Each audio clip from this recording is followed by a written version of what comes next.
guys, welcome back. I want to give you a quick update as far as like my hop growing game here. These are old Chinooks. I planted these about 5 years ago, and just to kind of give you the resiliency of hops, they got no water, they barely grew, they hung on for dear life. This is the first year I gave them water, and as you can see, they full on exploded. So today I'm going to make a wet hop beer. It's going to be a derivative on the raw ale beer that I've made before, like a higher octane version of that, and you can check that out here. As well as the old lecture about growing hops at elevation, which we do up here at about 4,000 feet, and you can check out that as well.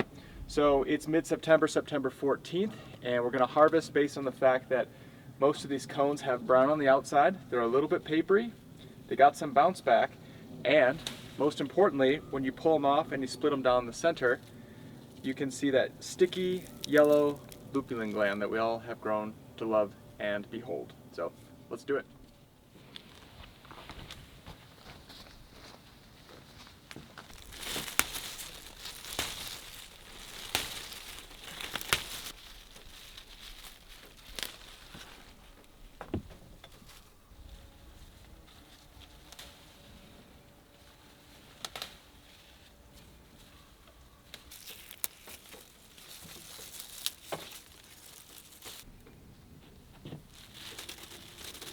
Okay, we're done picking, and what we have are 14 ounces of wet hops and 14 ounces of wet hops. So these are 28 ounces total of Chinook hops.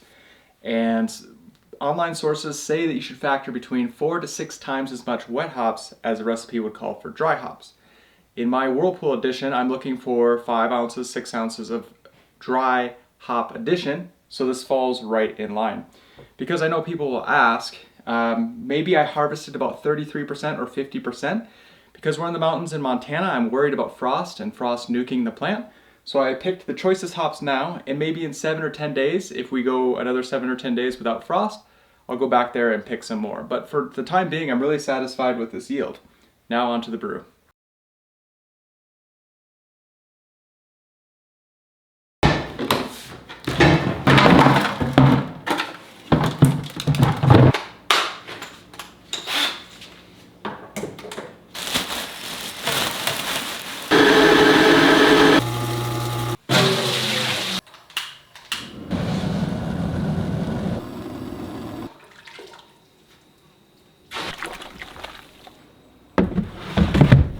To spare you some time, I've went ahead and already mashed, and the 60 minutes has already passed. But what we're going to do today is a riff on the raw ale, kind of a high octane raw ale, and I'm going to kind of do a couple experiments on this beer at the same time. I know it's a cardinal sin in the scientific community, but I don't care. So we're all mashed in, and the goal is to be able to use these wet hops here that we picked earlier in the day. We're going to use those as a flame out addition. In the meantime, I'm going to draw 3 to 4 gallons of wort, and I'm going to boil 6 ounces of Chinook, bring them up to boiling temperature, and that's going to act as a way to isomerize the hops. The mash, I'm going to reintroduce them to the mash to act as a filter bed, and at the same time, hopefully, with that infusion, bring up the mash temperature to 77C or 170F, and that kind of acts as a pasteurizer, if you will, because of the raw ale. After we bring the grain bed up to 77C, I'm going to lauter into the boil kettle here with my wet hops that we collected earlier today. And online they say anywhere between 4 and 6 times the amount of wet hops per dry hop. So I'm hoping to conduct this Whirlpool at 77C with 28 ounces of wet Chinook. That's going to be a lot of Chinook. I've already accounted for the extra hop absorption from the flowers, so I've added an extra gallon in here. So hopefully it all works out. So right now we're going to take those 3 or 4 gallons of wort, combine them with that 6 ounces of Chinook. I'll parboil them for about an hour, and then reintroduce them back into the mash tun. Before we drift too far away from shore, it's always a good idea to make a hydrometer reading post-mash. And this is coming in at 1080. It's going to be a big boy. Okay, we're up to boil with the 3 to 4 gallons of wort I pulled before, and we're going to add the 6 ounces of Chinook. And you're probably thinking, wow, 6 ounces of Chinook seems really heavy-handed. And you're not wrong, but let me go ahead and justify. So this is just a portion of the wort, 30%, so I'm not going to get full isomerization out of this. And you might be thinking, hey, why don't you mash hop? That would get you bitterness, right? Well, with this, even at 30% of the full volume that it'll eventually saturate, the mash is only ever going to reach 65C. I'm not going to pull much bitterness out of this in a mash hop situation. And in a whirlpool situation at 77C or projected 77C, I'm also not going to pull enough bitterness. So I want to cover my bases here. In the event that it's overboard, which it might be, all in the effort of experimentation, you only live once, Chinook is cheap, and at the very worst, I'll just age it out for a year and call it a barley wine. All right, we've been boiling for an hour with those Chinooks in there, that 3 gallon of wort infusion, and we're gonna kick that off, add to the mash tun, see what temperature we get up to.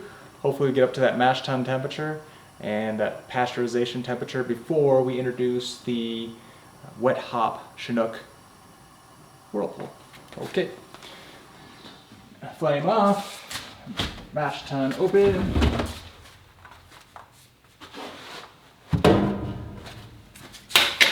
Wort on top.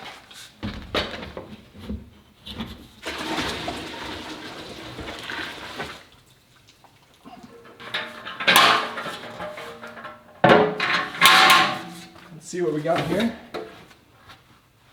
Okay, as we stir here, distribute the heat about 70 Celsius. We've peaked at 71. Not a big deal. What we'll go ahead and do is put the lid on the mash tun, give it those 5 or 10 minutes, and then louder on into the boil kettle onto the wet hops we picked earlier.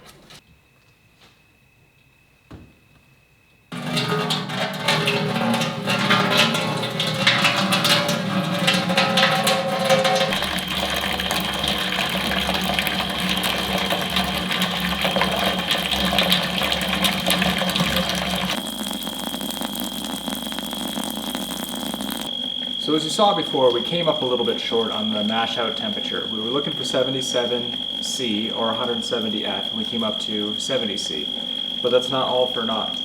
Running into the boil kettle on here, on top of the wet hops, I'm going to add flame, bring it up to 77C, maybe rest about 20 minutes for the whirlpool, and then rack off into my kegs for the chill.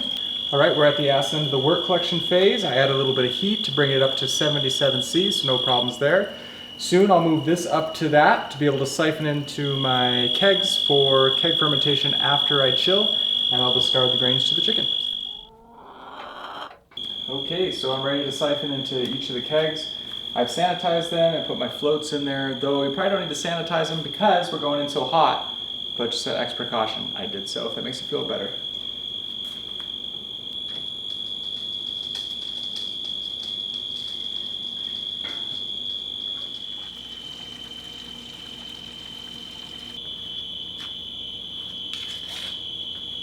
The whole wort process transfer took about 2 minutes. Now I'm going to set the lids on these kegs with 20 psi before I submerge them in my ice bath. I get a good seal there, so when I do put them in an ice bath and the wort shrinks, I won't pull back any water. If you're fermenting with Kvik in a keg, you're going to need some water, maybe that resembles 30 Celsius. Instead of heating up water and then putting your keg in it, you can use your keg as the actual heater. What I'm going to do after I heat this water up to 30, I'll take the keg and put it in a larger water bath to bring it down to 30C. But for the initial runnings here, this will heat up really quickly. Okay, it's taken about 2 or 3 minutes to get my little mini water bath up to 30 Celsius, and I'm going to transfer both kegs into my big cistern where it'll take about an hour to reach 30 Celsius for pitching temperature for Kvik. After that, I'll go ahead and pitch the yeast on my own, and I'll rejoin you tomorrow morning, and hopefully she's in full fermentation.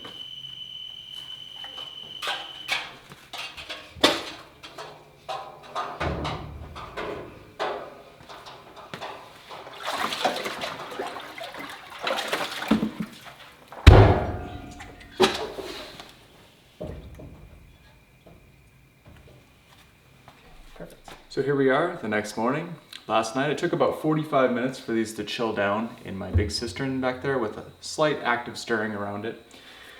I pitched the yeast last night at about 10 p.m. and this morning the Kvik is ripping away.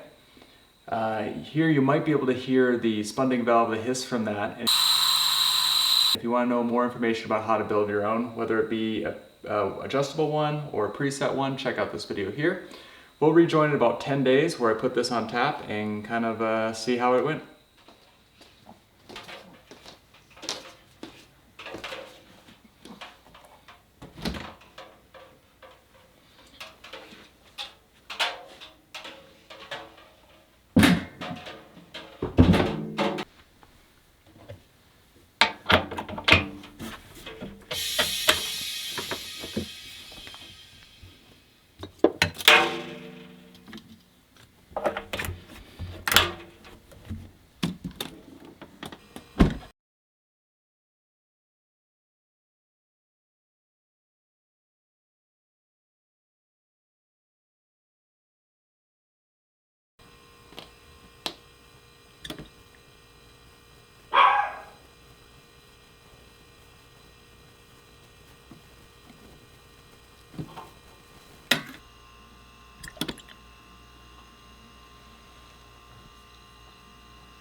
Strong.